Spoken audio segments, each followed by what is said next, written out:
When we think of India-Russia ties, we think of defense deals, geopolitics, and friendship treaties.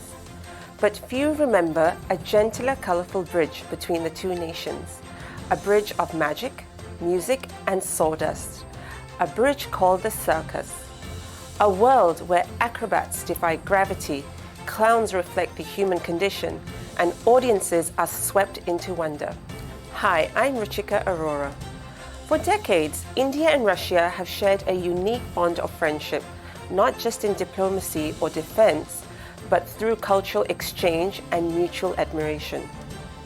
The Russian circus, with its breathtaking artistry, helped cement this friendship and left a lasting mark on India's performing arts. The Russian circus also left its mark on Indian cinema. Raj Kapoor, inspired by the depth and theatricality of Russian clowning, reflected these influences in the movie Mera Naam Joker. The film's portrayal of a clown navigating joy and sorrow mirrors the discipline and emotional significance of Russian circus performance, showing how this exchange went far beyond tents and stages. In Russia, the circus is more than entertainment. It is a cultural institution. From the late 19th century, circuses evolved into formal academies. Children trained from a young age. Acrobats combined athletic discipline with theatrical elegance, and clowns were celebrated not just for humor, but for their ability to convey emotion. The Soviet state elevated the circus into a form of cultural diplomacy, sending touring companies abroad to showcase not just their artistry, but the very spirit of Russian skill and discipline. Each performance was precise, theatrical, and emotionally compelling, far removed from the fast acts common elsewhere. During the Cold War, as the world was divided into competing blocs, India charted a path of strategic neutrality, yet it actively sought cultural and educational exchanges with the Soviet Union, recognizing that art could build bridges where politics often could not. It was in this context that the Moscow State Circus and other acclaimed Soviet troupes arrived on Indian soil, performing in cities like Bombay, Delhi, Calcutta, and Bangalore. Their shows were unlike anything Indian audiences had seen. Big tents, elaborate props, and performers whose acts seemed to defy gravity left spectators spellbound. Russian clowns combined humor with subtle emotional depth, leaving audiences laughing one moment and reflecting the other. These tours were carefully orchestrated. The Soviet Cultural Ministry managed logistics, while Indian ministries oversaw permissions, venues, and publicity.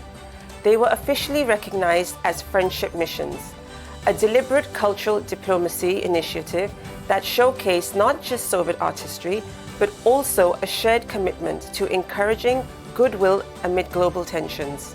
Russian circus troupes did more than dazzle. They redefined what an Indian circus could be. Companies like Gemini Circus, Apollo Circus, Great Royal Circus, and Hind Circus invited Russian coaches to train their performers. Acrobats became more disciplined, hand balancing, and trapeze acts more precise. And clowns adopted the Russian philosophy of emotional storytelling, blending comedy with sadness.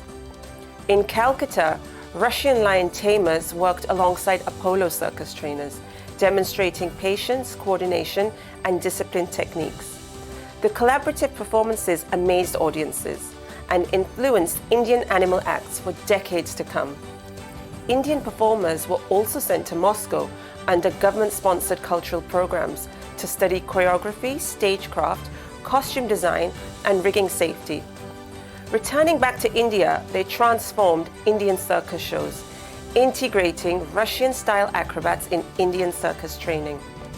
In Chennai, Russian acrobats performed synchronized pyramid formations on small platforms, acts that seemed almost impossible in the humid Indian climate. young Indian acrobats in the audience were inspired to attempt similar formations, marking the beginning of Russian-style acrobats in Indian circus training. Even as the circus scene later declined, these innovations endured. Russian influence became woven into training methods, stage designs, and the very way Indian performers approach storytelling. The tent may have faded, but the lessons remained. By the late 1980s, the Russian circus presence in India began to fade. The collapse of the USSR, rising costs, new regulations on animals, and the rise of television and cinema shifted entertainment patterns. Yet, the legacy endured. Companies like Gemini and Apollo retained the Russian-inspired acrobatics, storytelling methods, and stagecraft.